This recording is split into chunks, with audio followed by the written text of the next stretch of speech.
It is wonderful to have Steve and Deb Tibbett and Andrew Wilson with us here this morning. Let me just welcome Steve and Deb. Steve leads King's Church London, so he's the lead pastor of the church where Andrew is the teaching pastor. And Steve, that's actually just a small part of Steve's job, because in addition to that, Steve leads the New Frontiers family of churches. Well, we'll get him to explain it in a little while, but it's basically a group of a whole lot of different families of churches, about 2,000 churches around the world. And so he spends a huge amount of time traveling and encouraging churches. So it's really wonderful to have both of you with us this morning. And we'll get Steve to introduce himself a little bit later and tell us briefly what he does. But thank you for being with us. Friends, yeah, there we go. My wife is doing what we do on Sunday. Welcome, visitors, and someone's got to get the clapping starting. So thank you for being here. Friends, it really is it's a very curious thing to me that about a year ago, we were talking with these guys and trying to plan when they should come. And this was the week that they ended up being able to come. And here we are this week wrestling through some pretty big decisions as a church. Direction, our future, buildings, who we are as a people. And so I'm very grateful to God and His kindness that He's brought you to be and just help us think and talk through some of these things as well. So thank you for being here. And then Andrew, it's a real joy to have Andrew Wilson with us as well. Some of you were here on Thursday evening. Andrew spoke wonderfully, and this morning we've asked him to come and encourage our leaders. Andrew has 3 children. I'm sure he'll tell us about himself a little bit later. I don't really know where to begin. There's Gospel Coalition articles about him, so you can just find out and a little bit more about him. He's had a life that has been marked by God using him in wonderful ways, but also marked with adversities and difficulties. And so this morning, as he comes to speak about joy in God, it's not just because everything's been rosy, even though you do have a pretty rosy disposition. The Lord has led you through some dark days, and some of Andrew's books, The Life That We Were Never Expecting, I think that's the title, speaks about some of those things and just their frequent tears. But God has done a wonderful work in you and through you, and so it's a real joy to have you with us this morning. Why don't we put our hands together and just welcome Andrew? And one other thing, just the shape of this morning, Andrew's going to be doing 2 sessions. We'll have a brief time for some Q&A afterwards, and then afterwards we've got some important updates just about our growth, the core classes, how we want to grow as disciples. We'll speak a little bit about Alkaf as well. So that's our plan for the morning. But Andrew, thank you. Thank you so much. What time are we? So this little bit is going to finish at what? 20 past? 15? Great. Okay. Wonderful. It is just lovely to be with you again. I know a number of us have met now, and many of us have not. It's just been an amazing time. And yesterday we explored your city and had a glorious day off together. So just really, really blessed by being here. And it's delightful. I think I might stay, actually. My wife wouldn't be too pleased, but if you've got your Bible, do you want to turn to Psalm 16? I'm going to use Psalm 16 as the text for both of these sessions. I'm now, again, realizing I'm standing in the way. Do you do this on the Sunday morning? Do you sort of shuffle to the side? And okay, all right. So there's 2 screens on Sunday. Okay, that makes sense. But let's just start by reading God's word. And I'm going to use this as the text for both of the sessions on joy. I just think it's an absolutely delightful psalm. Preserve me, O God, for in you I take refuge. I say to the Lord, you are my Lord. I have no good apart from you. As for the saints in the land, they are the excellent ones, in whom is all my delight. The sorrows of those who run after another God shall multiply. Their drink offerings of blood I will not pour out or take their names on my lips. The Lord is my chosen portion and my cup. You hold my lot. The lines have fallen for me in pleasant places. Indeed, I have a beautiful inheritance. I bless the Lord who gives me counsel. In the night also my heart instructs me. I have set the Lord always before me. Because he is at my right hand, I shall not be shaken.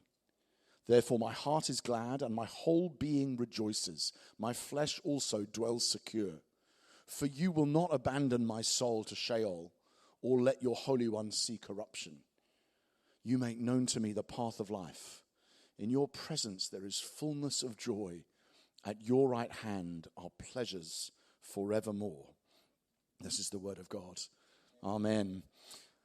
So the Westminster Shorter Catechism, which some of us, we got some Presbyterians in the room, former Presbyterians in the room, have we? Little show of hands. So we're former. Wow, it's literally 3. I thought it might be more. The Westminster Shorter Catechism begins famously by asking, what is the chief end of man? And it says to glorify God. The chief end of man is to glorify God and enjoy him forever. And it's one of those really famous summary statements of what Christians are for. And it's something that many of you will know, the work of the American pastor John Piper, who drills into this and says, really, when it sets up the chief end of man and then says it is to glorify God and enjoy him forever, it's clear from the question being in the singular, the chief purpose, chief end of man.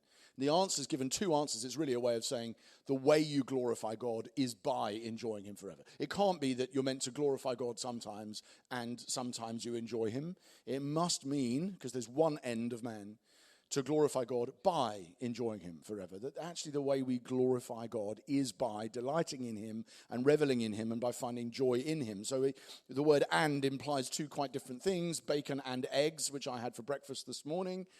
Very grateful for that. And I ate many other things. I've now got some granola down here as well, so very excited. But we've just done it just now. You had saw lots of you there, you had a sausage and a sort of a roll or whatever it was. But actually, it implies, if you say glorifying God is like the sausage, the roll is like enjoying him, 2 quite distinct things. And John Piper says that can't possibly be what the writers meant to say. They must have meant, because there's one end of man, you glorify God by enjoying him forever. And in this first session, I want to drill in a little bit to why that is true, to why joy is so central in the Christian life. And in the second session, to talk about how we do that and what joy actually is, and to try and a little bit of debunking maybe about what it is, and then talk a bit about how we pursue joy together. And so that's, and to use this psalm as the text in both cases. But I want to, in this session, just to look at the central place of joy in the Christian life and really ask, why is that true? So this psalm is one of my favorite expressions of it, okay? And we, in fact, even on the previous page, we don't need to go back to it. Lots of references to joy, pleasantness, good, delight. And we'll come back to some of those in the next session. My flesh dwells secured. My whole being rejoices, almost drawing the whole person together. My heart, my being, my flesh, all of me is rejoicing. And then with this beautiful finishing verse, you make known to me the path of life. In your presence there is fullness of joy. There's almost no way of speaking more richly and deeply of the joy there comes of being in God's presence than that. At your right hand are pleasures forevermore. And Hebrew has a lot of different words for happiness, joy, pleasure, delight. We'll touch on this in the next session and how they overlap and what they mean.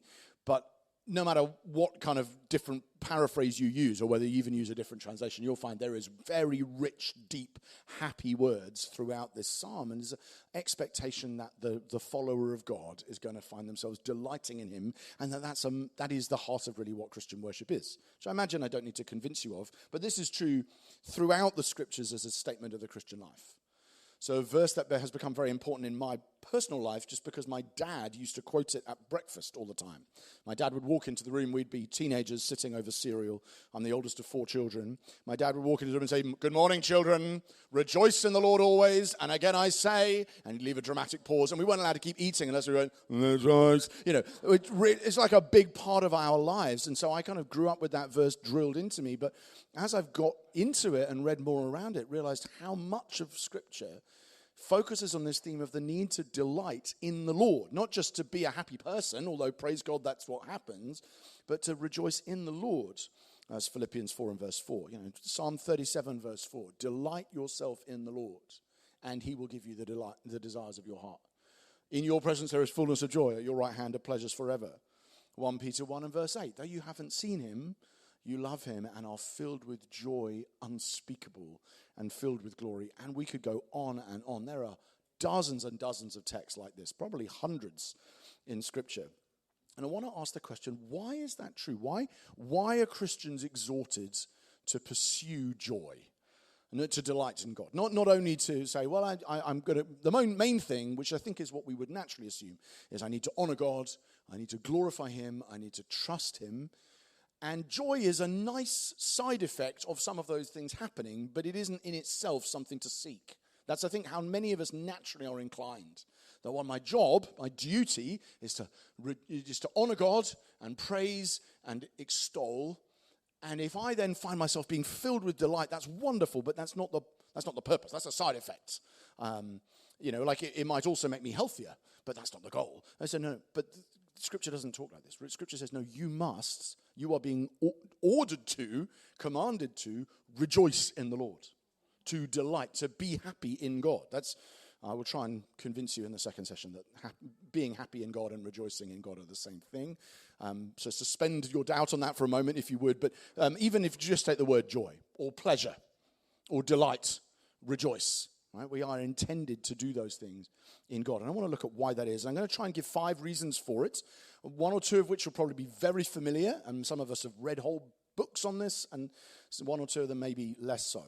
But I want to start. I think the first reason why we pursue joy in God is the most important, the central one, which is for the glory of God, in that the way in which you glorify God and the way in which you glorify someone is by enjoying them and delighting in them. And in some ways, it's very obvious when you take away the idea of it being God and almost replace it with someone else, and then to see the point that the way you glorify or honor another person is by delighting in them. And this, as I mentioned, John Piper, this is central to his theological vision, is that God, he always says it, God is most glorified in us when we are most satisfied in him. And it might be a phrase some of us know well, some of us not heard it, but it's at the heart of how on earth do I glorify a thing? How do I in a way honor those of you who I have met when people have said to me, I didn't do this because I was preaching on joy. I do this all the time anyway. Many of you, we've had this conversation already. Someone has said, thank you so much for coming all the way from London to come and speak to us. And the 3 of us have said, are you kidding? This city's amazing. You're such wonderful people. We've so enjoyed it. And you quickly start talking about your enjoyment of the city, the church, the people, the food, the weather. Like, you just go on about, because actually in doing that, and I imagine none of you so far have yet said, these English people are so selfish. They've traveled here to preach to us, and whenever we say thank you, they say, we enjoy it. You're only interested in what makes you happy. You're delighted to be here. Well, I probably started, like you said, it's such a pleasure to have Andrew with us, and I said, it's a delight to be here. None of you thought when I said that, man, what a selfish preacher. He's only doing this because it makes him happy. I hope actually people feel honored when you do that, because we do. We honor people by delighting in them. So I say this is a privilege or a joy or a pleasure. People talk like that all the time. And we do that because we confer honor by delighting in. That's what happens if you're married. I trust that's what happens in your marriage. If you're parents, I really hope it is what happens with your children, that you delight in them. And as you do, they know the honor and privilege. You, in a sense, I don't mean this in a bad way, but you are kind of glorifying them, or you are honoring and lifting them up by delighting in them. That's just how honor and glory works, is you rejoice in someone else. So if I go out on a date with my wife, we go out for dinner somewhere nice or whatever, and she says, thank you so much for dinner tonight at the end of the evening, and I say, to be honest, it's my duty as a husband.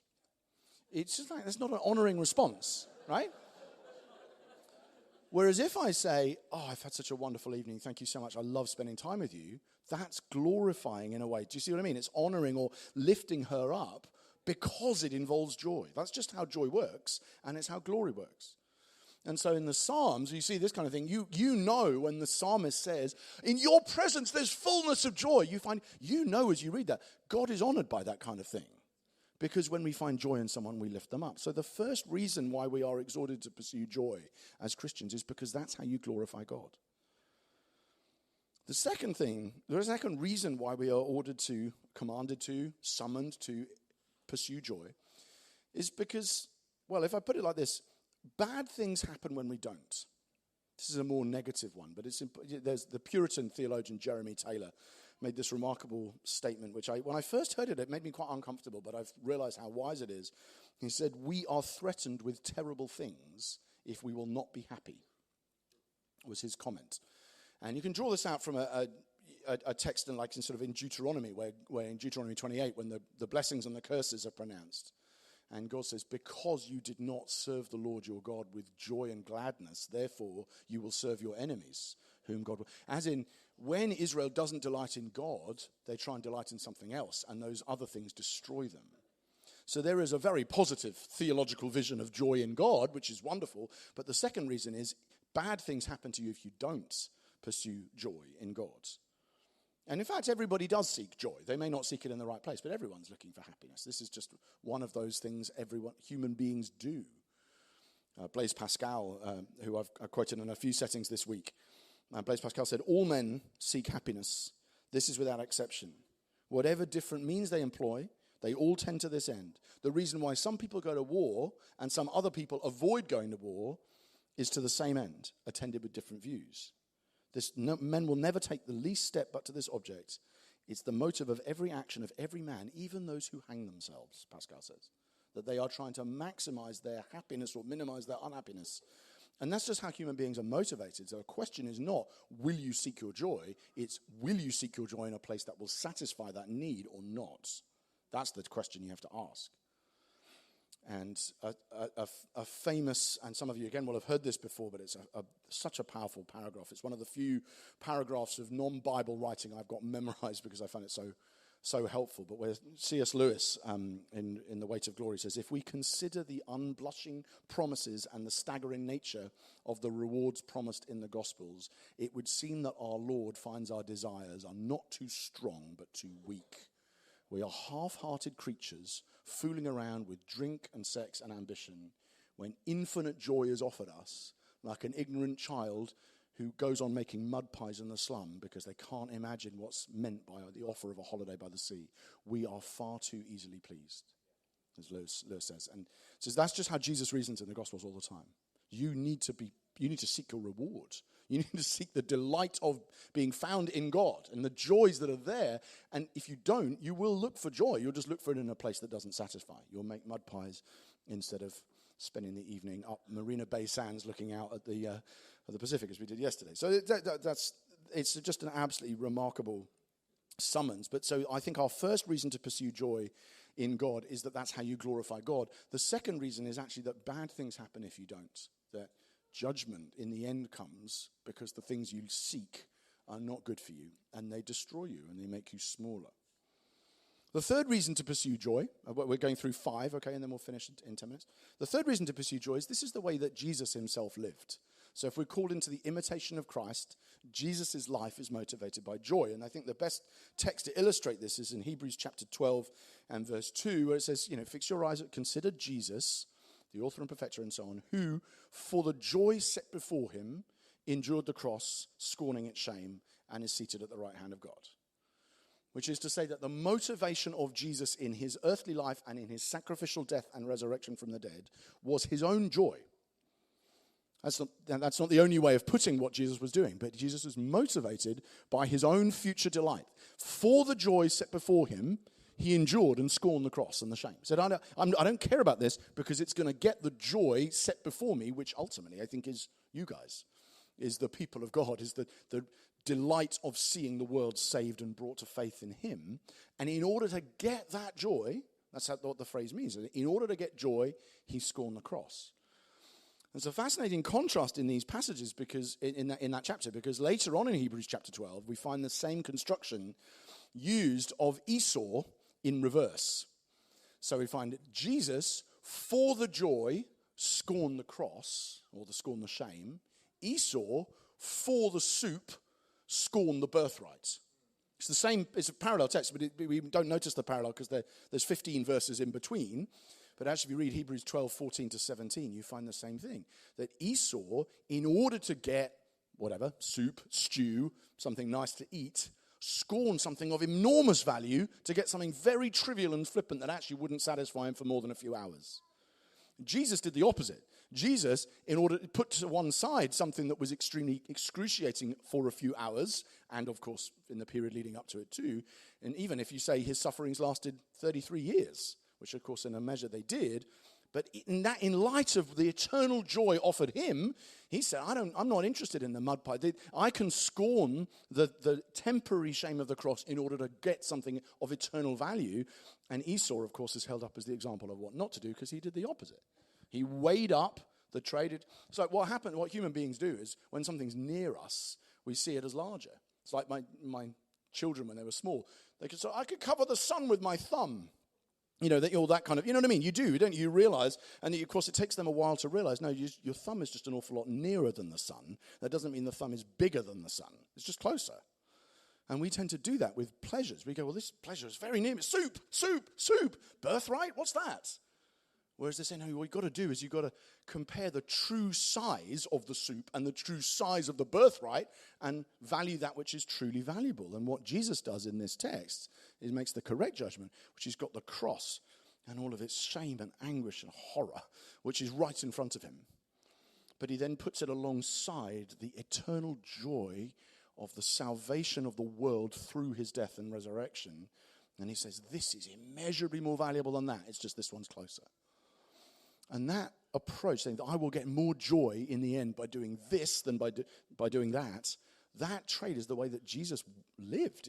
And I mean, it's not the only thing to say about Jesus' motives, but in Hebrews chapter 12 and verse 2, that's the language. It's the same, the deliberate contrast. Esau swapped a kingdom for a casserole. And the writer is saying, please don't do what he did. Please imitate Jesus, who then, for the joy, scorned the shame of the cross. So that's the third reason. It's the way Jesus lived. The fourth reason to pursue your own joy is that's how you became a follower of Jesus in the first place. You prioritized your own eternal delight, your own happiness over the other things that you might have otherwise found it in. The kingdom of God, Matthew chapter 13 and verse 44. Kingdom of God is like treasure hidden in the field, which a man found and covered up. And then in his joy, he sold all that he had in order to buy it. That's what you did, right? You may not have, no one might have ever told you that parable when you first came to Christ. And you've since probably read it at some point and thought, that's actually quite a good description of what happened. Is I looked at all that I had, and I contrasted the all that I had with the one thing that I wanted, and I said Jesus is better than all of this stuff. Now for this, I'm going to need an illustration. Alex, could you help me and jump up on, could you pick up, if you don't mind, if it's not highly valuable and filled with eggs or something, could you pick up that bag and Simon's handbag there and basically any other clutter that is available? Sorry, did I just call it a handbag? That sounded very sneering. I apologize. So, and then I've got a bottle of water there. I've got some granola. But I basically need your hands to be full of clutter. Deb's shoes, if that's okay, just down there, right? So just fill up with as much sort of, right? Have your hands really full, like overflowing with stuff, okay? Brilliant, thank you very much. And come up here onto the stage, okay? And best you can, just hold them all in your arms like this, okay? Now, so this is what happened. By the way, are you any good at catching? Excellent. Used to play cricket. Of course, he's South African, so he must have. Okay. So what happened when you came to Christ was your life was filled with all sorts of other things that you had. Right, that you needed, loads and loads of stuff that you had and needed, and you were attached to them. You had lots of things, and they may have included your job, your career, your future dreams, your marriage partner, all sorts of things. Right, so you've got your life is full of things, and there was a day when Jesus came to you and said, "If you want to follow me, you are going to have to sell all that you have in order to buy the pearl of great price, the treasure hidden in the field." And you had a choice to make. Okay, so I've got something of very high value to me, and I'm going to make this introduce a little bit of jeopardy, because I'm going to take off the case of my phone, which means that if he does drop it, it's going to break. Okay, so, and we're going to generate, he's got your sunglasses. How worried are you about your sunglasses, Steve? No, okay. Right, so what happened? I do this with my... Can I just say, isn't it interesting that the two senior pastors in the room are the ones who are trying to make the illustration less biblical in order to rescue their puddings or whatever? Okay, so when I do this, interesting, I've done this with young people quite a lot, and I didn't bring it with me because I thought bringing this out to Southeast Asia for the purpose of one illustration might be silly, but I've got a big crystal decanter, that's like a really valuable thing that was given to me by a friend who's a professor in Chicago, and it was like a really valuable to me, and I throw this huge crystal decanter across the stage. But basically what happens is, on 3, I'm going to throw you this valuable item, and you're going to have to decide whether it's worth laying aside all that you have in order to take the pearl of great price, or whether you'd rather stick with the stuff, okay? And the rich young ruler was offered that choice, and he said no. Yeah? The rich young ruler, Jesus throws it, and the rich young ruler goes, no, I'll keep the stuff. And there are many others in the Gospels, including the disciples themselves, who say, we'll give it all up. Okay, so we'll go on 3. 1, 2, 3. Very good, thank you. And yeah.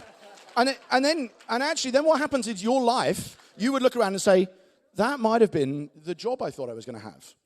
And that is a whole chunk of my income, and that is a whole chunk of my time, and that is an ambition I had for something else. And this is maybe the addictions that I used to have. It may have been the sexual partners I don't know, it could have been all, but there's all of it you dropped, and he said, I want Jesus because he's better, and he's worth valuing more than anything else. You found the pearl at great price. Thanks, Alex. Well, we can clear this up later, I'm sure. But that's how you became a Christian. And so I think what the parables of Jesus are so helpful here, both because when you're bringing someone new into faith, sometimes those objects, those things, you know exactly what they are, and so do they. And we find this on our baptism inquiry courses. You realize this person wants to follow Jesus, they want to get baptized, and as soon as you say to them, do you realize that if you follow Jesus, you will have to drop this? The rubber hits the road straight away. And they realize, this is it for me. For the rich young ruler, it was money. For a number of people in my church, it's a sexual relationship or something else. But in different places, it's different things. And you probably know what it was for you. What was the thing that was most painful for you to drop when you came to Christ? But what you did, rightly, praise God, is you said, Jesus is better than those things. It's costly to drop that, but he's worth it. I'm going to sell all that I have in order to get that treasure, that pearl. And therefore, in the same way, that's the motivation that continues throughout our Christian life. And that's why you make decisions all the time in the Christian life. It's what Paul did. You know, I rejoice in my sufferings for your sake, in that I try and fill up what is lacking in the afflictions of Christ, in order that, you know, I'm measuring the value of the kingdom of God and the salvation of the nations against the sufferings I'm going through now. And I say, I'm going to give up my right to comfort in order to see Jesus come back in your lives. And Paul talks like that all the time. That's why Peter talks about joy unspeakable and full of glory. That's why James tells us to consider it all joy, dear brothers, when you face trials of many kinds. He's not a masochist. He doesn't think the trials are great. He doesn't think dropping all of this stuff is lovely for itself. He says it's always worth it, though, in order to get Christ and be found in him. So the fourth reason to pursue joy is that's how you became a follower of Jesus in the first place. And then the fifth reason, briefly, is this is how you fight sin.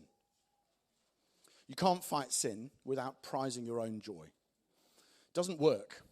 If you say, this will lead to joy, but this is the right thing to do, every human being is going to, in the end, lean to the thing they think will make them happy. They will. And so the only way you fight sin is by saying, I am going to find greater joy in God and by obeying him and being found in him than I am by pursuing this other thing. You use what the Scottish Puritan Thomas Chalmers talked about, the expulsive. How many people have heard this sermon before? The expulsive power of a new affection. You've probably preached it, I expect. So maybe loads of us have. Josh is waving delightfully. The brothers at the back, like we love. We've got Thomas Chalmers on our screen, on our home screen. But this is what he said, and I just think it's so helpful. He said, it's slightly old English, so bear with him. There are two ways in which a practical moralist may attempt to displace from the human heart its love of the world. Either by a demonstration of the world's vanity, so the heart shall be prevailed upon simply to withdraw its regard from an object that's not worthy, or by setting forth another object, God, as more worthy of its attachment. So the heart shall be prevailed upon not to resign an old affection, which has nothing to succeed it, but to exchange an old affection for a new one. My purpose is to show that from the constitution of our nature, the former method is altogether incompetent and ineffectual, and the latter method alone will suffice for the rescue and recovery of the heart from the wrong affection that domineers over it. It is thus that the boy ceases at length to be the slave of his appetite, because a manlier taste has brought it into subordination, and then the youth ceases to idolize pleasure because the idol of wealth has become stronger and gotten the ascendancy. And even the love of money ceases to have the mastery over the heart of many a citizen because it's drawn into the whirl of city politics and it's now lorded over the love of power. There is not one of those transformations in which the heart is left without an object. Its desire for one particular object may be conquered, but as to its desire for having one object or other, this is unconquerable. The heart is not so constituted, and the only way to dispossess it of an old affection is by the expulsive power of a new one. That's how you fight sin. So you don't exchange something that you find pleasurable for something that you don't but you know is right. You exchange that which you find transiently, temporarily, unsatisfyingly pleasurable for something, someone whom is more pleasurable. And as you do that, you mortify the flesh, you put sin to death. That's why Proverbs 5 says to the young man who's saying, I'm going to try and protect you from sexual immorality, and here's how you do it. You need to delight in the wife of your youth, he says. That's what you do. The weapon you have against sexual immorality is delighting in the wife of your youth. That's how you stop adultery. You don't do it by going, oh, it's not important for me to find sexual delight. It's like, no, it actually is, because you're married. You should be finding sexual delight, and you need to find it in your wife rather than somewhere else. It's the way you fight sin in every area of life. So why should we fight for joy? Because it's how you glorify God. It's how you avoid judgments.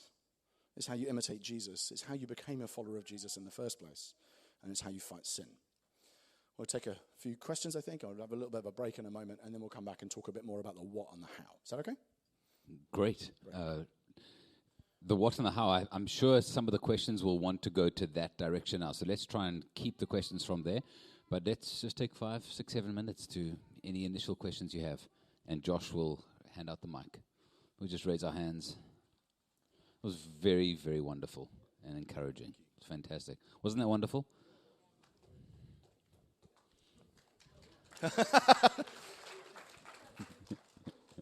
Clapping is another way of finding joy by glorifying someone else, isn't it? There we go. Thank you, Az. Who's got a question?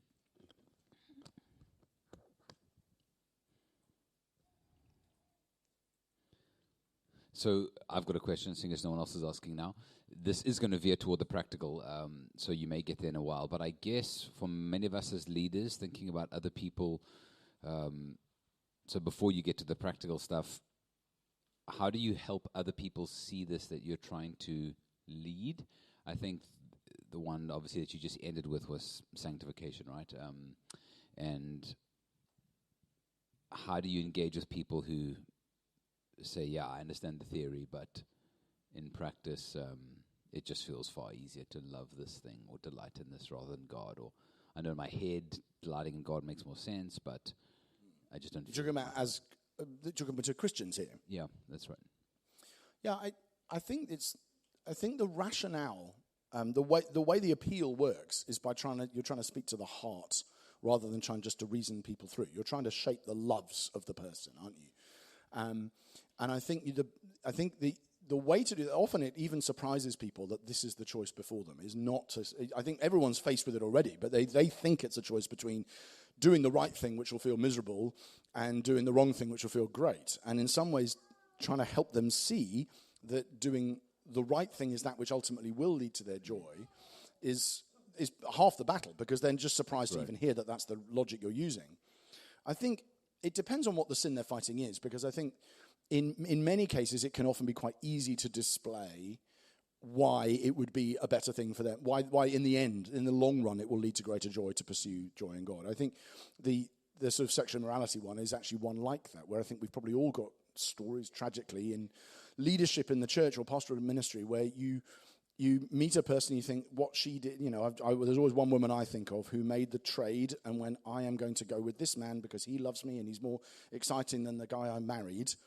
And then you fast forward, and then you see her again 20 years later, and you realize she lost her marriage, she lost her children, she actually then lost her second marriage, and the whole life has unraveled, and she is now a sad person, and has just made the wrong trade because she lost perspective. At the moment, she was like, this is new and stimulating and original and kind of fascinating, but wasn't able to stand back and say that in the end that isn't going to be the right thing. And I think you obviously can't always convince someone in the moment that is what will happen. And sometimes it doesn't. Sometimes people leave their wife and then go, oh, I'm glad I did.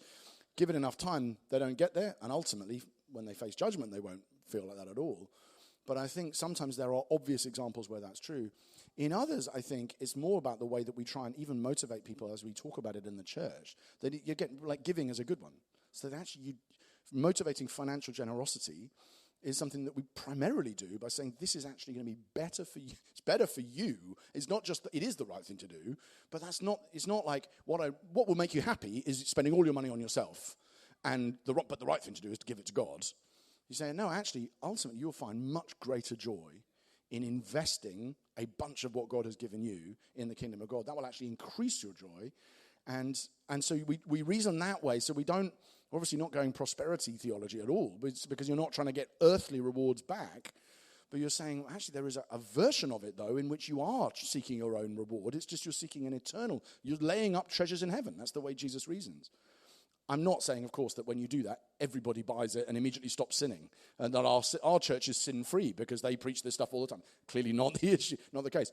But I do think that way of motivating, you're always going to try and motivate people. It's just this is a more effective way of doing it because it's grounded in the way Jesus reasons, I think. Great. So if I just think about some of us in our pastoral cases and walking with people, it sounds like the sense is not trying to fixate just on the very present experience, but really trying to zoom out and look years down the line and then ultimately in eternity. Yeah. Great. Yeah. Who's got a question? Yes. Region. Thank you so much for that. Super helpful. I can't remember who said it. I think it was Paul Washer. But I was just wondering if this resonates or if this is correct at all. But I heard that, and I think I can relate to some degree. A lot of times in the Christian life, there can be a little bit of a disconnect. I mean, the two big things is always like faith and obedience. And sometimes there can be a disconnect just on a practical level. And I heard that joy is that kind of in-between missing piece. And it's really often important to have joy preceding obedience, just because if it's missing, it can be quite hard to do it, basically. Does that ring any... I haven't heard that said, but it does definitely rings true.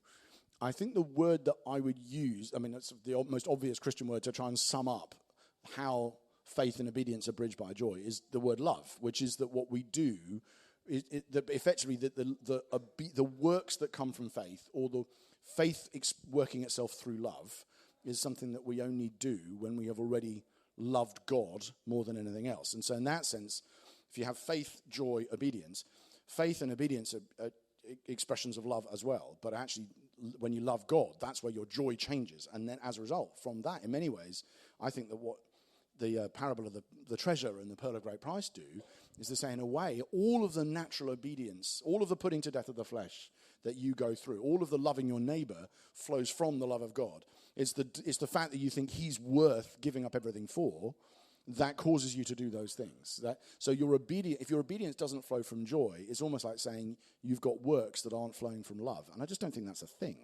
I think in a way you could, at worst, your older brother in the parable territory, where you are trying to do the right thing, but because it's not from the right heart, it actually isn't really worth anything anyway. So I hadn't heard that, but I think I can imagine that's a helpful way of framing it. It's pretty interesting to think more about it, but I think love is the word that brings that together. Great. Hello. Hello. I have a question. I have two questions actually. My first question is, how would you, or what's the most helpful way to differentiate between happiness and joy? For example, like for Esau, right? If he chose in that moment, he chose the birthright instead of the soup. Maybe he's not happy, but then maybe you would say like, oh, but he's joyful, right? Okay. And then like I guess, is happiness therefore a subset of joy, or what happens when joy and happiness are not felt at the same time, right? So that's my first question. My second question is, I guess, how would you say you experience this joy in your life in a personal way, and as opposed to perhaps like maybe in a season when you felt like, oh, actually, like it wasn't a very joyful season for me, you know? Yeah. Okay. So in some ways, that is the first and the second half of what my next session is. And so thank you. I thought that's, in some ways, this is like when you're reading Romans, and then your next question is, well, shall we go on sinning that grace may increase? No. And this is the next bit, which is, so well done. I will I'll give a very short answer on the first one. I don't differentiate joy and happiness really at all.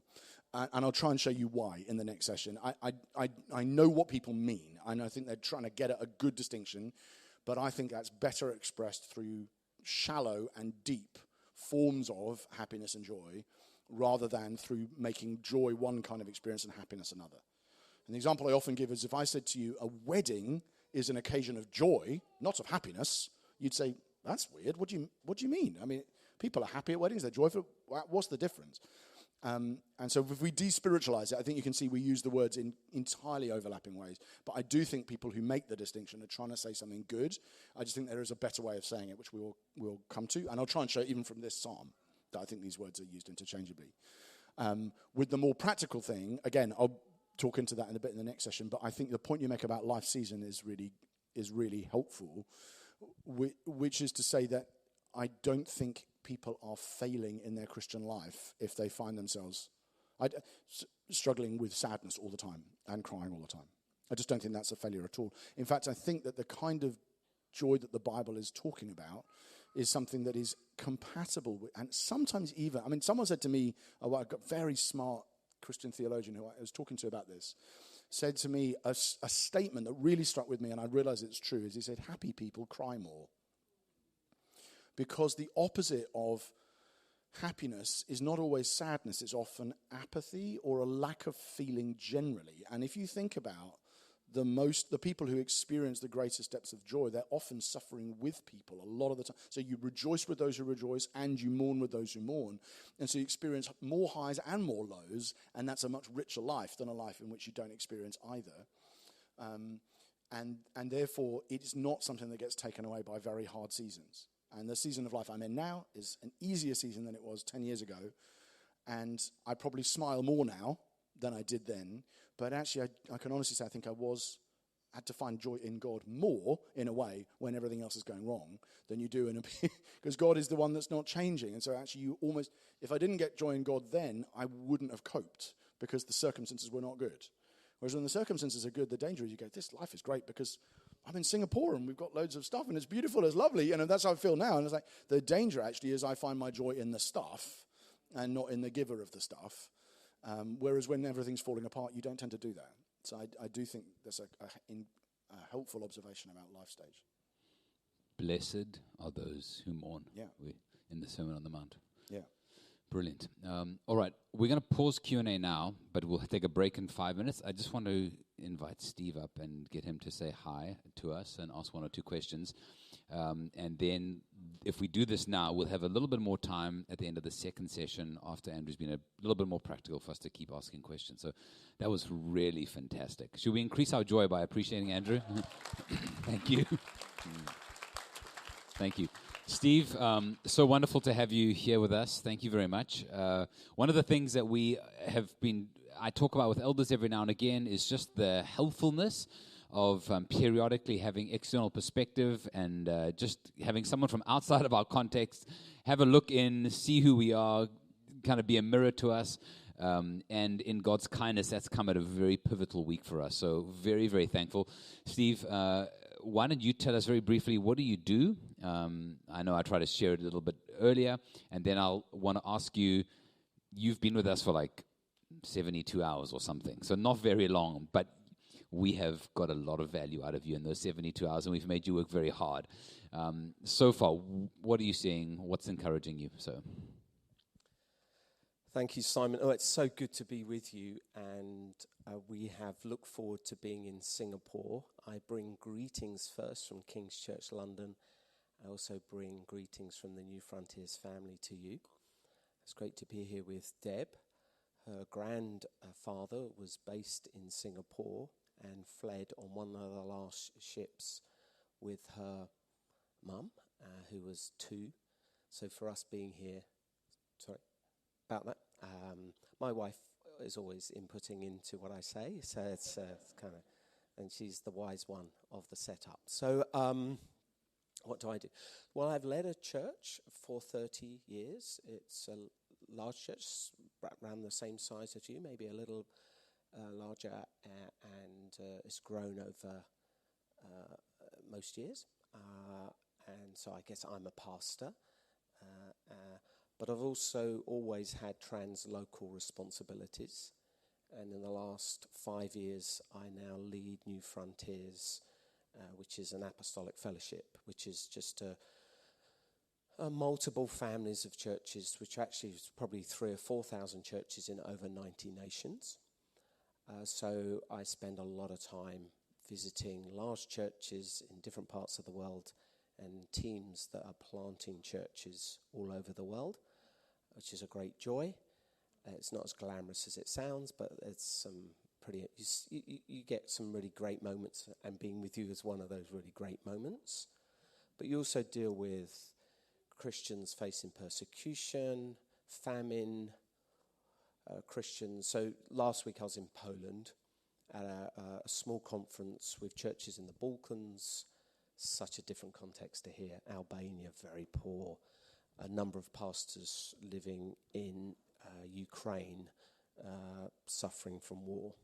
So it's the kind of contrast. It's quite a cultural. It's a bit of a shift, I get involved. So I get involved in large churches, helping teams that are planting lots of churches. I get exciting things, and then I get involved when things go really wrong. But this is a good one. So this is a good one. So and I'm, obviously I have the privilege of having Andrew on team, and I'm a leader. Andrew's actually a very gifted leader as well, and a brilliant teacher. So it's a joy to. We love hearing him speak, like you are, I hope. But I am a leader, and I just the way my head's wired, I can see, and it's probably because of what I do all the time. I kind of walk into a church, and it just like things kind of line up in my head very quickly, and I go, "Oh, I've seen this," and everyone goes, "Oh, how do you know that?" And I go, "I don't know. It's just So anyway, that's me. And travel a lot. We travel a lot to different parts of the world. The gospel is bearing fruit all over the world. And seeing some remarkable things. And then involved in other parts of the world where,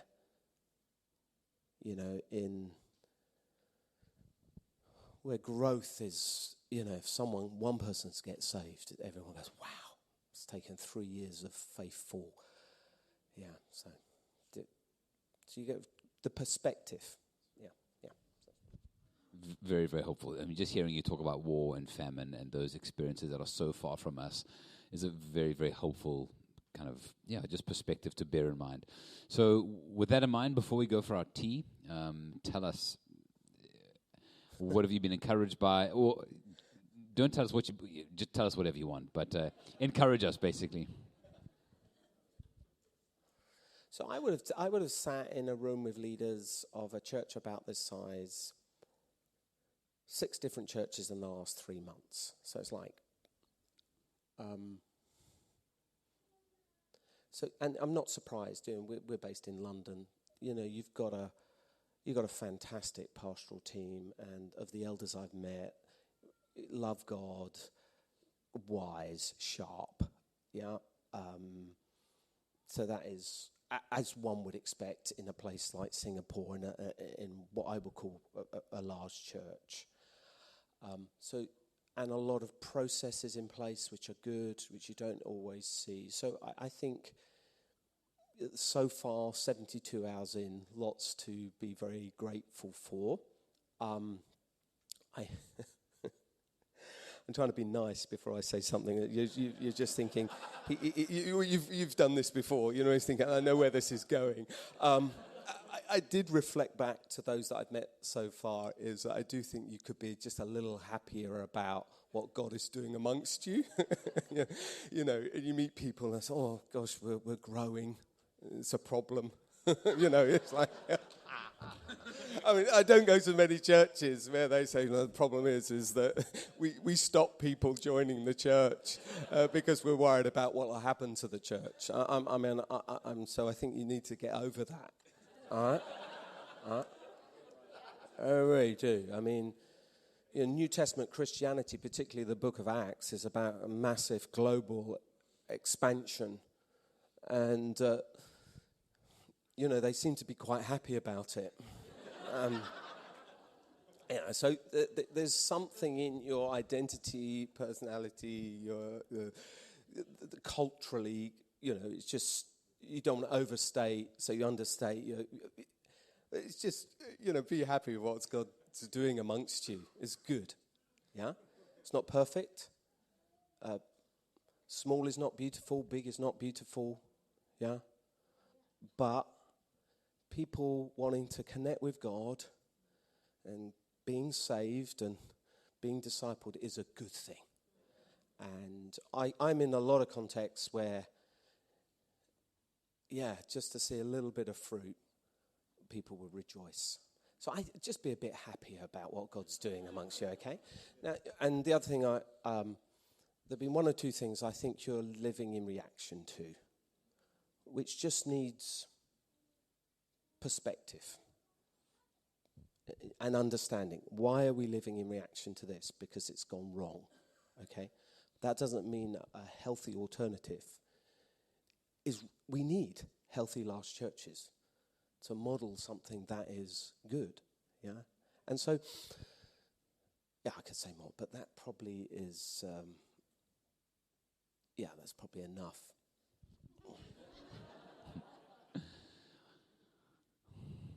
I want to ask you more questions. We will take a break, guys. We're going to take a short break because we do want to talk a little bit about things that are happening in the life of the church. We want to get back to Andrew as well. Steve, thank you so much for being here. Very, very thankful for you and your wisdom. We can welcome Iken. Iken is from Malaysia, is from KL, and is working for Gospel City Network. It's like the kind of city-to-city movement in Malaysia. He's been doing that for many years, but he is also planting a church that they're just getting started in KL, which we're very excited about. Orange, he's trying to support and have given some financial support. So he loves Andrew. So when he heard Andrew was coming, he said, "Can I come down?" And I said, "Yes." And then I said, "Why don't you sneak into our all leaders and come and join us as well?" So it's great to have you with us. All right, Andrew, thank you so much. Thank you. Is that okay if we put the reread that psalm as our text for today? Because obviously that last session was not an exposition. In some ways, this isn't either, but we'll go closer to the text in this session, I think. Preserve me, O God, for in you I take refuge. I say to the Lord, you are my Lord. I have no good apart from you. As for the saints in the land, they are the excellent ones in whom is all my delight. The sorrows of those who run after another God shall multiply. Their drink offerings of blood I will not pour out or take their names on my lips. The Lord is my chosen portion and my cup. You hold my lot. The lines have fallen for me in pleasant places. Indeed, I have a beautiful inheritance. I bless the Lord who gives me counsel. In the night also my heart instructs me. I have set the Lord always before me, and because he is at my right hand, I will not be shaken. Therefore my heart is glad, and my whole being rejoices. My flesh also dwells secure, for you won't abandon my soul to Sheol, or let your Holy One see corruption. You make known to me the path of life. In your presence there is fullness of joy. At your right hand are pleasures forevermore. Now we've talked about the why of joy, and in this session I want to look at the what of joy before moving on to talk a bit about the how. And I think as we touched on in a question there from Ethel towards the end, there is a widespread belief in Christian circles that there is a sharp distinction between joy and happiness. And generally, I think what people mean is they're going, joy is deep, it's meaningful, it's lasting, and should be sharply distinguished from happiness, which is trivial and shallow and flippant and fleeting. Now, I don't know if that's the tradition you come from, but I have people who are friends of mine whose churches I've preached at, who I would hear teach this stuff in other sermons, say, joy is this, happiness. It may have been taught here, I imagine not, because someone would probably have said it, but joy is this, happiness is that. Joy, good, happiness, and as a way of, I think, as I said to Ethel, I think they're trying to capture something good But I don't think that biblically that is the best way of doing it. And one of the reasons is a psalm like this. So if you look at a psalm like this, you find that words like delight, pleasant, beauty, gladness, rejoicing, fullness, and joy and pleasures are used interchangeably. In fact, they're used as, as we know, Hebrew poetry is like rhyming couplets of meaning. So in a text like this, in your presence there is fullness of joy. At your right hand, which is the same as in your presence, there are pleasures forever. Now, pleasures is a kind of word that in English you might think was at the very trivial, lightweight, fleeting, not good end, whereas fullness of joy is really deep and substantial and meaningful. And think, actually, the psalmist just jumps from one to the other. He's like, these rhyme in his thinking. That's how Hebrew poems work. And so you would find here, my whole being rejoices, my heart is glad. So we wouldn't go, well, is gladness on this side, rejoicing on that side? That's not how it works. Gladness, rejoicing. I know technically, of course, the word happiness could have been used to translate a number of these words, and the Hebrew is rich with happiness words. It's got about 20. English has got about 50. So I'm writing a book at the moment on it, so I had to do a deep dive on it and just really get into. There are about 50 different. I mean, if I was to say, can you tell me the difference between merriment, gladness, cheer, rejoicing? You would go, well, I guess there are maybe some differences, but I'm not sure I would quite be able to tell how to articulate it. And so what we've generally done as a language is we've incorporated lots of happiness words from other languages and put them all into one. So I don't think that distinguishing between joy and happiness is the right way of getting at what people are trying to do. As I said, if you said a wedding is a time of great joy, it's not a time of great happiness, everyone would go, I don't even understand what that means. Because that's just not how we use these words. And you think actually other European languages don't have this problem in the same way. So if you say in English, would you sing happy birthday here? Yeah. So obviously we'd use the word happy birthday. As you go to France and they would use joyeux as a way of saying, joyeux anniversaire. And if you went in Spanish, it would say feliz. So felicity, if happiness, and they would use, and then in Greek, it would be like to do with joy, and so they would greet people using words that mean joy, felicity, happiness, delight, interchangeably across European languages. And I think that's just how we talk. I think the good thing people are trying to do is they're trying to differentiate between the shallow and the deep. They're trying to say, there is a difference. If I use the word happy, there is a difference between what the word happiness means when spoken of my wedding day and what it refers to when I get a little endorphin hit when someone likes or shares something on social media, which is probably the most trivial, silly, flippant form of happiness you can, but it does. I sometimes brings a little grin. You send something on WhatsApp, somebody responds with a crying, laughing emoji, right? Let's say that. That's about and people do that to me all the time, and I do it to them all the time. But that is about as lightweight, transient, and small as happiness gets. But in the end, it's actually the same sort of emotion, just at a very, very shallow level, to the kind of thing that you experience on a wedding day. It's a tiny little, the chemical responses your body has, the way you feel, they're actually similar, but just small. And I think what people who make a distinction are trying to do is to make that differentiation between the shallow and the deep. So we can experience deep joy and shallow sadness at the same time.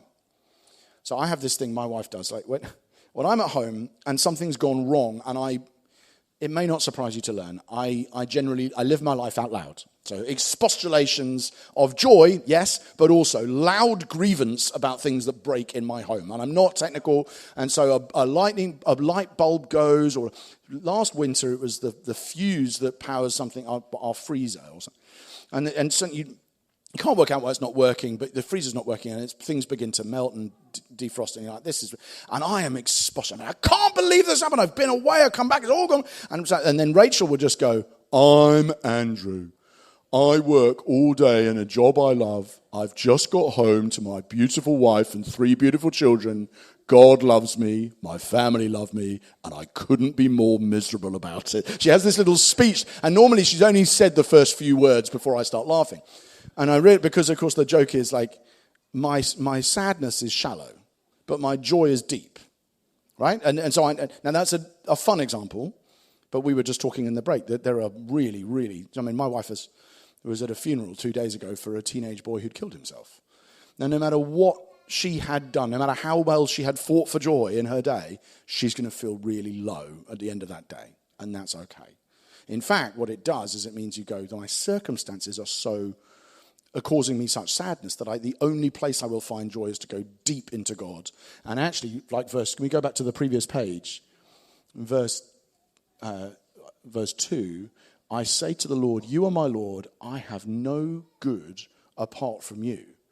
That is something that you say both when at the very low and in kind of worldly circumstances. When everything's fallen out of your life and you just look around at the tragedy around you and you say, you are my God, I've got no good apart from you.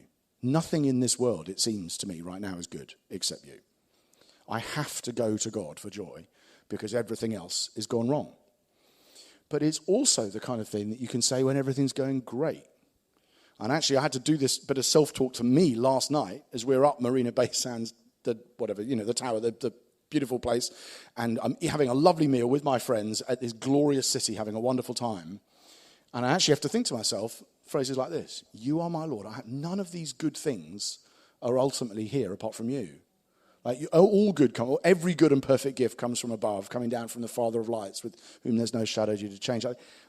I have to, so both when things are going great and when things are going badly, I have to displace my delight in the thing or my misery in the thing and say, I only can go to God.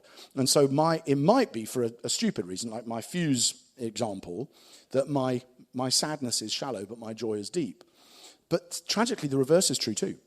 So there are lots of people online. You will see people on Instagram like this all the time, where their joy is shallow and their sadness is deep.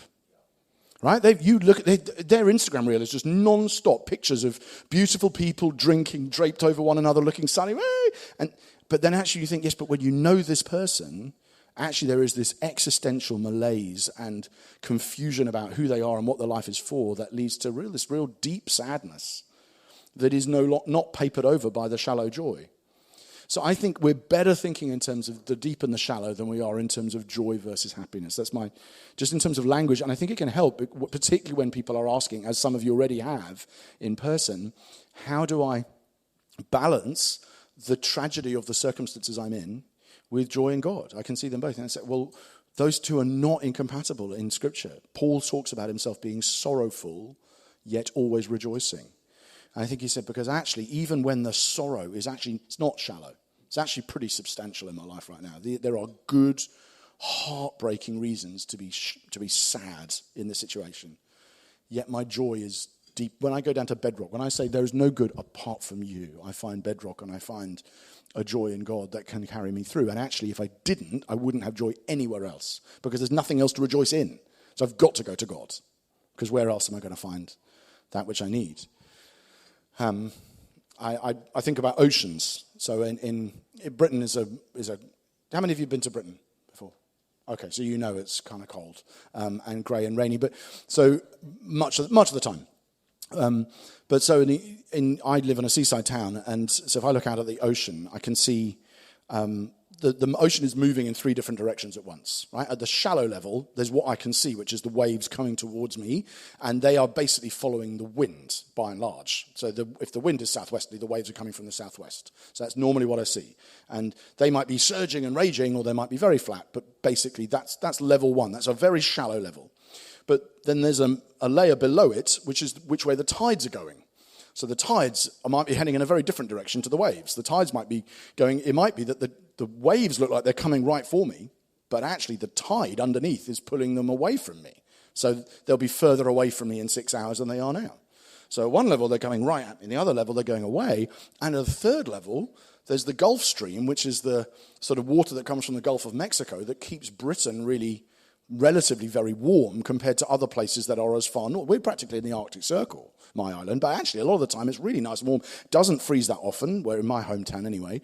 And if you travel horizontally from Britain, you'd find yourself in Atlantic Canada under 15 feet of snow for 6 months. And the only reason is because we get very deep water that keeps us warm. And actually, the surface level of the water is doing one thing, the tides are doing another thing, and then the deep ocean flows are doing a third thing. But the deep level is the one that really matters. And if you don't believe me, you can ask any Canadian, because they're buried under snow for 6 months a year because of their water flows. So I think in my life, sometimes the waves are doing this, and actually the tides are pulling me away.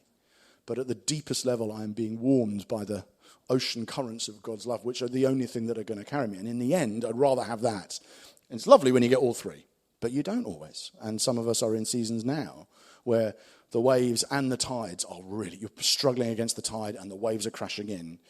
But the ocean currents of the love of God are keeping you secure and warming your life. And you have to burrow down into them and say, you are my God. I have no good apart from you. But I would still rather use the language of joy for it. And a guy in our church years ago got our elders up on the stage and prayed for us. And he just said, Lord, we want to pray for these guys, pray that they would be filled with joy, and may it be the kind of joy that reaches the face, which I just thought was a wonderful statement, because obviously what I don't want is people like, no, I'm really miserable, but I got joy. It's like, no, I'm grieving, but I've got joy. That's fine. But I'm miserable or gloomy and joyful. I'm like, that I don't think that's real. I think you have to go, no, I'm like the psalmist, I am lamenting, and I will now come to you and find the only joy I have. So how do we pursue joy? Well, let's walk through the psalm. Verse 2, the gifts of God. We find all of these will have the same kind of structure, the something of God, right? So first of all, we find joy through the gifts of God. I say to the Lord, you are my Lord, I have no good apart from you. Every good and perfect gift comes from God. And so what we do is when we experience a good gift, and it could be really trivial, it could be, and may not feel trivial to you, but if I lived in this city, I would try and make sure I didn't forget how lovely it is to live in this city. I had 3 years at Cambridge, and a friend of mine who's not a Christian said to me early on in my time there, he said, we mustn't ever get used to the fact that we live here, that we are living in a 600-year-old college walking through to get to breakfast every day with this. We will never again live somewhere like this. We mustn't lose sight of it. And I was like, I want every day I want to go through and say, you are my Lord. I have no good. This good wouldn't be here if it weren't for you. And it's what C.S. Lewis calls, you have to follow the sunbeam back to the sun. Such a lovely image in his letters to Malcolm about prayer. Says what we do is we see a gift, but we then have to follow the sunbeam back to the sun. So we have to see the gift and say, that tells me about the giver. And honestly, we were doing this yesterday in those gardens downtown, in the sort of, what are they called? The super trees, right? And just looking at the light show and all this, just thinking, the God who made this how good must he be that this exists? He could have made a world without, and this is what God of all things is all about. If some of you have got copies of that today, is the God who made that could only be good. Like, why on earth would that exist if God didn't have to create a material world? And he did, and he filled it with incredible riches. And so we look at God and we follow the sunbeams back to the sun, and we celebrate his gifts, and that's one of the ways in which we find joy. I trust we all do that with children. I hope we do. There's nothing better for a child than knowing their parents delight in them. But actually, it's not just for them. It's for you. Like, this is what a signpost to the goodness of God a child is, or a spouse is, or a friend.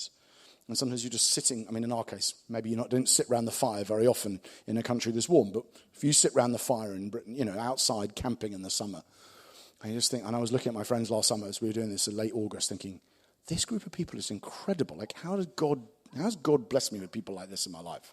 So one of the ways we fight for joy is through the gifts of God. I have no good apart from you. Every good thing comes from you. Second thing we use to delight, if I can put it that way, use to delight in God. The second thing is the people of God. Verse 3. This is still the psalmist speaking. This isn't God suddenly butting in and then scurrying out, right? This is all in the voice of the psalmist. As for the saints in the land, they are the excellent ones in whom is all my delight. So David the king says, God, you're wonderful. I'm going to delight in your gifts and use that as a way of delighting in you. I'm also going to delight in your people. And so the people in this room are partners with you in the quest for divine delight. That's one of the reasons they're in your life. It's one of the reasons you're part of this church. So these people are here to help you, and you are here to help them find joy in God. And obviously, I do this a lot. I know Steve does it a lot. We're standing, I'm sure Simon and Taryn, I'm sure lots of you do, but you stand at the front. As a pastor, you're often at the front of church, but you just can't help yourself. Just, you're worshiping like this, and then you just turn around and just look at the people of God and think, wow. And I'm not saying this verse always comes to mind, but as for the saints, they are the excellent ones in whom is all my delight. Like, what it is to be surrounded by the saints, what it is to have the privilege of having Christians in my life. And obviously that can be even more precious when there's hardly any of them. When you're not in a church of 1,500, but you're in a church of 6 in Morocco. And you have to meet secretly, but you still look and you think, the saints, wow. God's holy people are here, and they're around me. They are excellent, and my delight is in them. And again, they become like sunbeams which you follow back to the sun. The people of God, as much as the gifts of God, are a means of helping you to rejoice. And we don't probably need me to expand on that when it comes to hard times. You couldn't get through it without the church. And that's been our experience with our children's disabilities. I cannot do life without the church. It just doesn't, I can't get through the day, let alone travel the world. I just can't do anything without the church because they are essential to me in flourishing. So they become a means of rejoicing as well. Thirdly, the blessings of God. Let's go down to verse 6. The lines have fallen for me in pleasant places.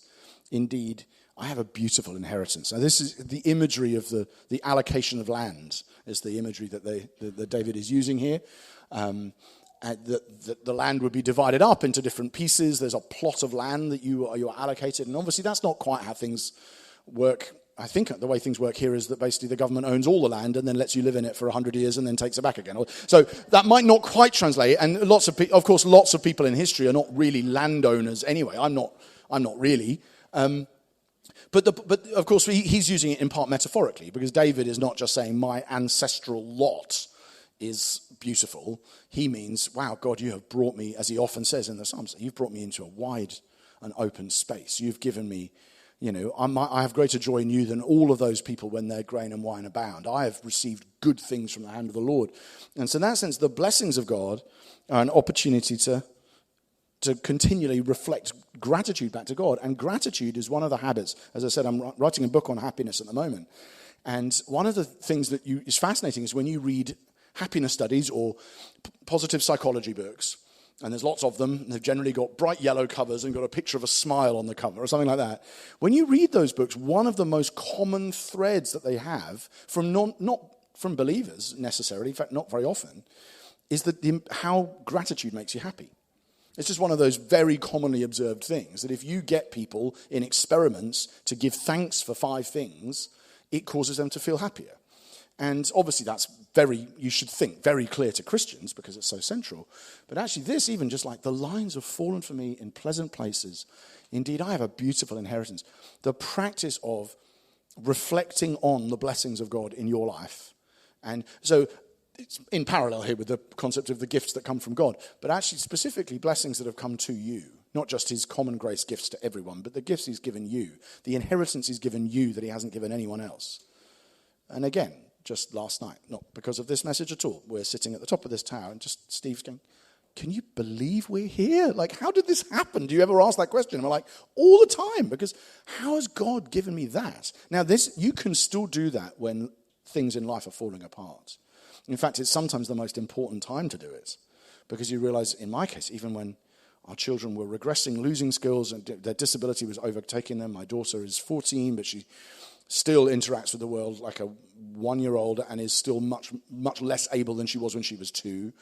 And it's hard, and we've all got our versions of it. But I would still say, yeah, but she is part of a beautiful inheritance that God has given me. I mean, you still just go, wow, this is amazing that God has created this person. It didn't go like I wanted in many ways, but wow, what has God done? So that practice of gratitude is one of the ways in which we fuel joy. Next one, just go on to the next page. The priority, so we're going the gifts of God, the people of God, the blessings of God, the priority of God. Let's go on to the second half of the psalm, verse 8. Is that all right if we just jump to the next page? Great. I have set the Lord always before me, because he is at my right hand, I shall not be shaken.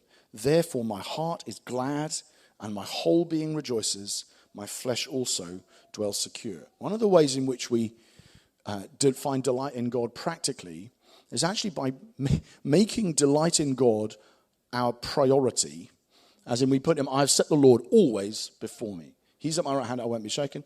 And therefore, that's the reason why my heart is glad and my whole being rejoices. The Lord is always the first thing in whom I am going to try and find joy.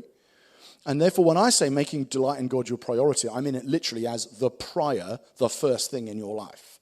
Like I really mean. I mean, it's another way of saying love the Lord your God with all your heart, mind, soul, and strength. I don't mean it in the London and probably Singaporean way of saying, I've got 11 priorities this week. You think, the grammatical pedant in me wants to go, no, you don't. You can only have one prior. You mean you've got 11 important things. But only one of them is actually first. And actually that sense of that delighting in God becomes the most important thing I do. And I really think that is true. I think that's what Christians are called to do. And one of the quotes that's most shaped my life is that of the Bristol sort of orphanage founder and remarkable Christian, George Mueller. I don't know if that name is known here. George Mueller said, my first duty every morning is to have my soul happy in the Lord.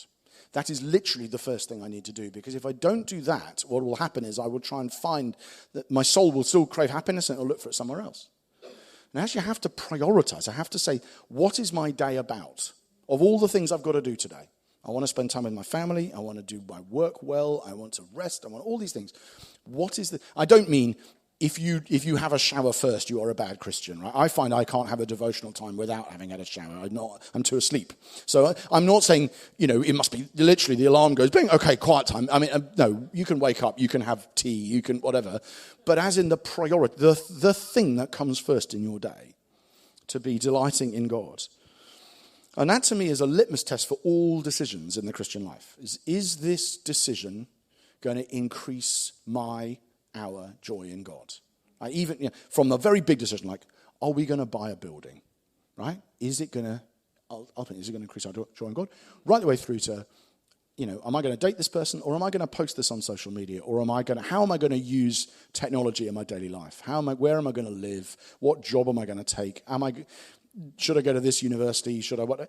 The question, it doesn't always settle it, because you don't always know, but if the first diagnostic question is, will that lead me to rejoice in God more? The answer will sometimes be, don't know. Either of them might. But often the answer might be, well, it might have these benefits, but I'm not sure it's going to fuel joy in God. I'm not sure it's going to increase my joy in my Father. And if it isn't, it's a bad decision almost no matter what the other pros are. The daily routines I have, is this going to increase my joy in God? I was helped by the other quote that's really shaped me in this regard, which, again, very helpful, from a guy called Pete Gregg in our country, who founded a 24/7 prayer movement. And he said, you got to find out what helps you get happy in God and make a discipline out of it. And said, just look at, even in your Christian life so far, what are the things that when I do them, I find myself rejoicing in God?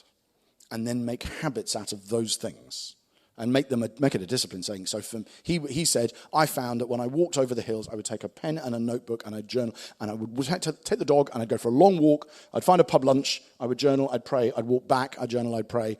That helps me rejoice in God. So I made a discipline out of it, is what he did. I found, okay, I could probably lose the dog. I could actually, probably not even the long walk, but for me, if you give me a pen, a Bible, a commentary, and a cup of coffee, I will delight in God. And I do that pretty much every day of my life. It's the first thing I did today, as many of us did. And you think, that's because I know it fuels joy in God. But it's not just in your personal habits. It's true of your daily and your weekly rhythms and your annual rhythms. There are things which I've done on an annual basis because I know they help me find joy in God. And I've almost put them in the diary. That's going to help delight in God. That event I go to leads me to rejoice. It's true of corporate worship. And I touched on this on the other night, whichever day that was. I'm just losing track of time. It's a Thursday night when we were together in here, and some of us were there. But again, the way in which I worship or want to worship, and would commend you to worship corporately, would be find out how you cultivate joy in God together. And there's a lot of things, and I talked about spirit and sacrament in that context, and depth and bounce and that sort of thing. But actually, one of the ways in which I do it, which you get a lot in the Psalms, probably not in this psalm, but in many of them, is that we've got to get the relationship between body and soul the right way round. Okay, so what the psalmists are always doing is they are using their bodies to fuel the soul. They are saying, come on, you should do this. Yeah, in fact, the psalm I read this morning in my devotions just starts like this, and said, it's Psalm 33. It's like, okay, so let's shout, let's raise a shout, let's clap. You use your body to fuel emotion. to fuel delight.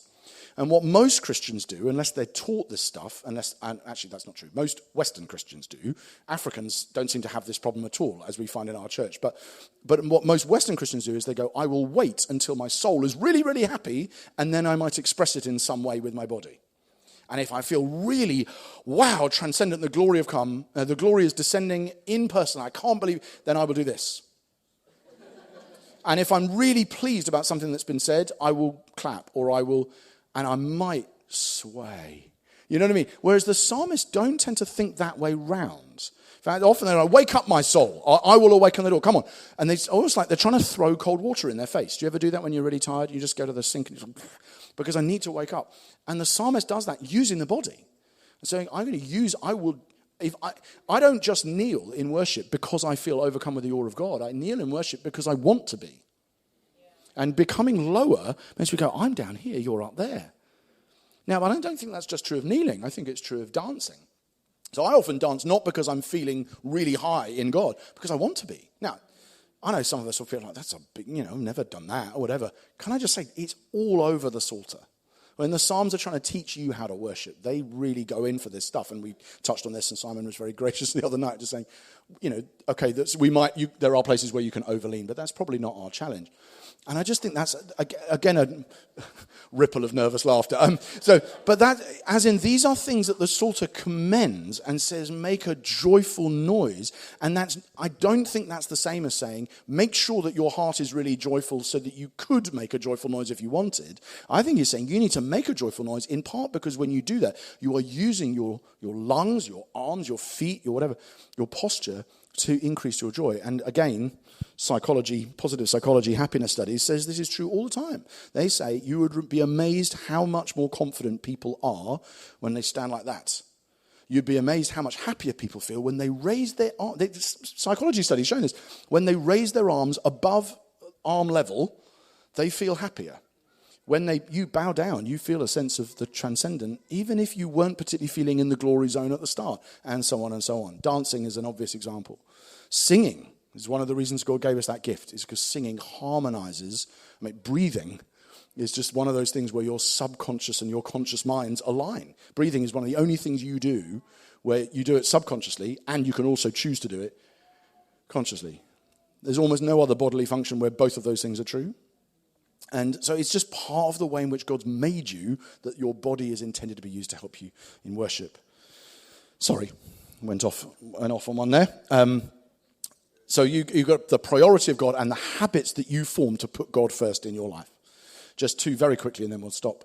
The resurrection of God, which is what I'm going to preach on tomorrow, and I'm very excited. This is a lovely sentence here. Verse 9 is lovely because it's got a therefore heading that way and a for heading this way. So as in, it's giving two reasons for the same statement. So the reason why my heart is glad and my whole being rejoices is partly because I've set the Lord always before me, right? That's the therefore. But it's also partly because you will not abandon my soul to Sheol or let your Holy One see corruption. Which is obviously a messianic text, which Peter uses on the day of Pentecost to say, this must be Christ, but it's also true of you. Because you're in Christ, and you are not going to be abandoned to Sheol, and you are not going to see corruption. And therefore, your whole being can rejoice. Meditating on the future hope of the resurrection, which is, as I say, what I'm preaching tomorrow, is another vital way of fueling joy in God. One day there will not be divorce and teenagers who kill themselves and miscarriages and disability and all of the things that make this life painful. And meditating on that future and securing our ground, you will not. Right now, sometimes it feels like that. And this world is a bit of a Sheol at times. And all of us will, the psalmist is saying, I might end up going there, but I know that I'm not going to stay there because he will raise me up. And then the final, so we meditate on the resurrection of God, and then finally, of course, the presence of God. You make known to me the path of life. In your presence, there is fullness of joy. At your right hand are pleasures forevermore. And I'm not the guy who says that the presence of God is only felt in corporate worship, but I also wouldn't be a good pastor if I didn't say this is one of the ways, this is one of the things we come to encounter God. We don't just come to, as we know, we don't just come to learn, we don't just come to express or to say or to fellowship. We come to experience, and we come to experience God in his presence and to leave, ideally, with fullness of joy, awareness that at his right hand are pleasures forevermore. I'm going to pause there. I hope that's given you a few practical things we can do to find joy. Hopefully there's many more, but we can have a talk and some Q&A. Thanks, Andrew. That is so helpful. I really love what you said about using our bodies actually to cultivate joy. I wonder if in our day and age, part of the way people think about authenticity actually makes maybe people in our church even feel like to raise your hand is like inauthentic if you're not feeling that joy. You know, there's like a way culture kind of says that to us, but you're flipping it on its head, right? We actually do these things as a way of speaking to our soul and body. Yeah, I absolutely agree. I've got a bit of a hobby horse about authenticity as well, which is I think that it's such a common modern catchphrase or concept that people read it into the Bible when it isn't there. I think the Bible doesn't. I think the Bible talks about integrity or wholeness. The idea that your life is integral. So in that sense, what people who say we need authenticity, I think what they mean is we don't want hypocrisy. We don't want to act like something's true when it's not. But that isn't the same thing as saying only do it when you feel it. Because actually sometimes you need to go, no, my soul needs to catch up with my body, not just the other way around. And I think that's you can do it with integrity, even if you're not feeling it in the moment, I think. Great. Questions? Yes, probs.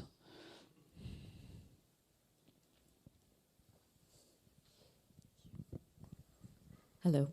Hi. Thank you so much for the encouraging message. Thank you. I just had a question, more like an application.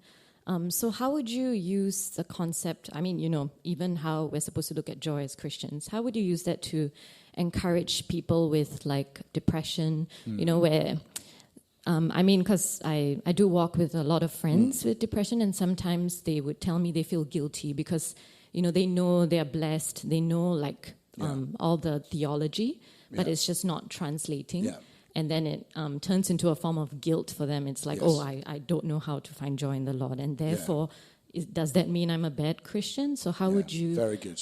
advise? Yeah, that's a really good question. And I feel quite strongly about it because I think, I was years ago I first heard someone describing that someone has ended up served the side plate of guilt to go along with the main course of mental health challenge or mental illness or whatever. And that is devastating.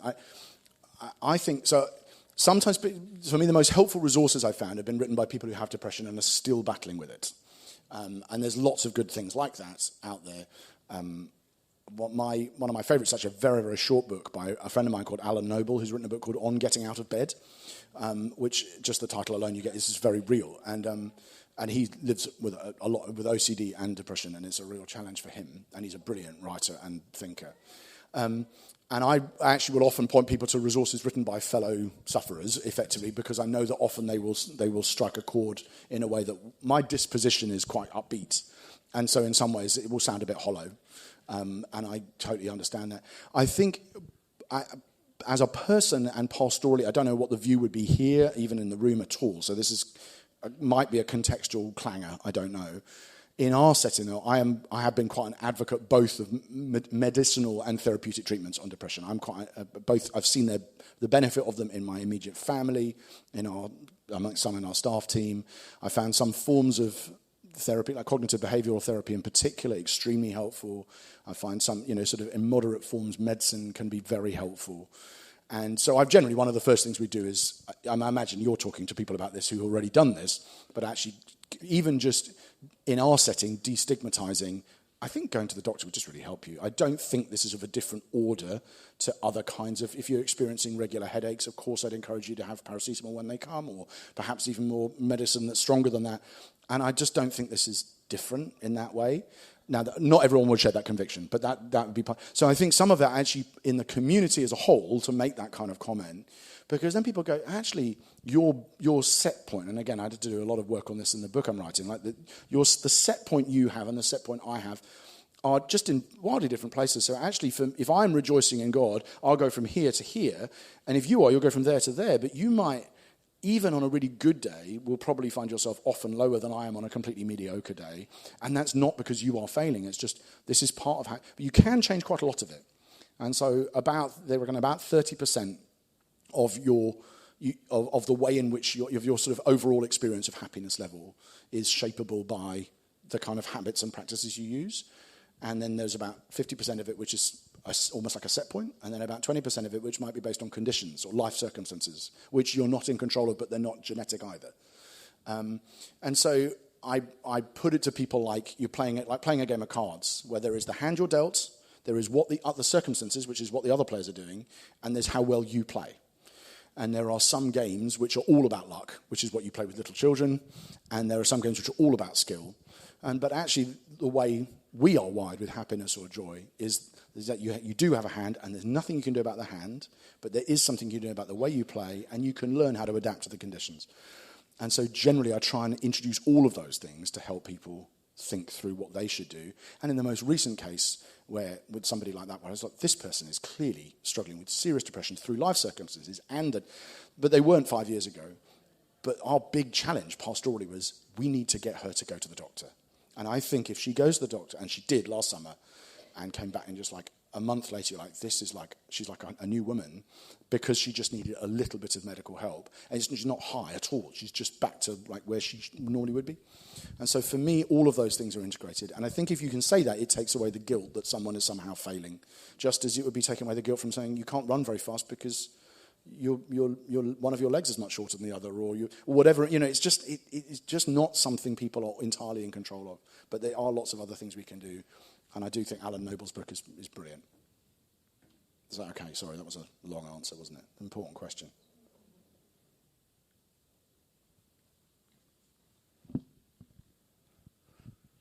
It's great. Sheila.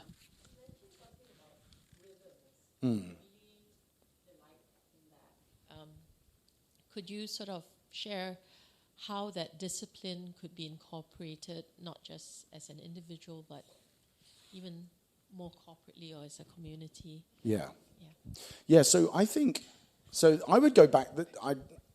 I've done more burrowing in the Old Testament in the last few years than I had for my first 20, 30 years as a Christian. And just really striking how much the shape of the year for Israel is determined by a cycle of fasting, feasting, joy, and you shall come together at this place, and you shall rejoice as much as your heart possibly can for 7 days, and you shall eat and drink and pour out the oil and all that sort of stuff. And that actually that sense of, so I would say the daily rhythm is generally where modern evangelical Christians are often strongest, because even though it's not actually in the Bible, I think it's a brilliant practice, the quiet time, whatever. I guess you could go to your room, shut the door, although that's not personally what I do. But the daily rhythm is generally pretty entrenched in a lot of people's piety. The weekly rhythm obviously goes back to the very first chapter of technically second chapter of the Bible, but there should be a day where you do this. And again, that I think is gathering a corporate worship and setting aside a day where you don't work. And particularly in busy cities like this, where everyone's working, every family's working multiple jobs, and it's very relentless and that sort of thing. The need for Sabbath in the week, I'm always surprised the number of Christians who say I don't actually have any day where I don't work, because I do bits in every, and that's where these things have got to be careful that these don't destroy your joy just by making it possible to work all the time. So I think there's a weekly rhythm thing. But then the annual rhythm, obviously we don't do the Feast of Tabernacles at King's, and so, but we do actually, like our annual shape has got particular moments marked in it as a church calendar where we go, this is, not even we're going to rejoice now and we're going to do something else then, but there are multiple moments where there are sort of opportunities to rejoice in particular ways that are marked out in the year. And obviously some of those are the church calendar, like Christmas, Easter would be obvious ones. But we have other sort of celebration days that we do. We have something we call Diversity Sunday. We have our 21 days of prayer. We take a lot of our team away to New Day, which is a big youth festival, which I love going to. We have a church picnic, and there's somewhere everyone goes. You're almost trying to do little equivalents of what happens in ancient Israel in the rhythm of the year. And that has to be translated because we have our own buildings, and it's very different than it is here. But I think there are ways you can do that corporately as well, and it's a really helpful practice. Probably time for one more. Who would like to ask?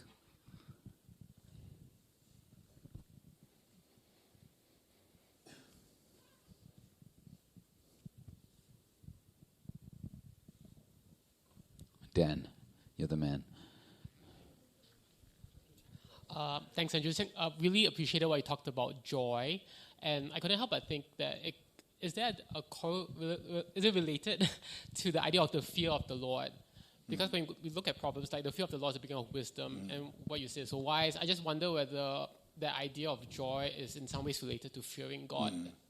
Yes, I think it is. I think it's surprising how often and again, the Psalms is because the Psalms are poems, you quite often get words rhyming that you weren't expecting. And the number of times where you find people talking about delight yourself in the Lord and he'll give you the desires of your heart. It's very, very similar to if you fear the Lord, then you'll find this. Or, fear the Lord and serve him with gladness. And those sorts of things we think, that to fear is, and joy is, yeah. But actually that's not how because the idea, there is sometimes no greater joy. And even, by the way, a book I've written very recently by Dakin Keltner, I think, called Awe, a secular book, not by a Christian, about how you find happiness and talking about the experience, the daily experience of a bit of awe and how much difference it makes to your joy. Again, I'm sorry about all the psychology study stuff, but it's really compelling because he's obviously saying something that you go as a Christian, of course, because you only find joy as you find awe in God. But he even says, you just listen to, you might need to spend some time listening to Beethoven. Or you might need to find yourself like going, wow, there's something other here. Now, obviously, I would say you're much better off worshipping God. But there are some of the most joy-filled experiences of my life have been where it goes from, this is great, into, oh my word, looking down over a great height last night. Or a storm, or whatever, thunderstorms. The joy, fear, you think, is this joy or fear? And you think they just shade into each other much more than we think. So I think that's, at a biblical level, I think it's true, but I think it's true practically as well. Very good. Okay, shall I step down and you? I think so. Thank you so much. Great. Thank you so much. Andrew, that has been so encouraging, immensely helpful. We are a people, I think, who take our faith very seriously, and sometimes we can focus more on the seriousness of it and think seriously taking our faith is kind of different from joyfully experiencing our faith. But I think you've helped us see that those are not two things we have to balance. But I think your analogy on Thursday evening of like the deeper you go down on the trampoline, the higher you go. And that's surely what we want, right? The more we know and love Jesus, the greater joy and bounce and gladness. So we're not going to have cameras on everyone tomorrow, but maybe some of us can maybe raise our hands from like, here to there, there to there. Let's see how we go tomorrow. Thank you so much, Andrew. And we're really looking forward to hearing you on the resurrection tomorrow as well. That should fuel a lot of joy.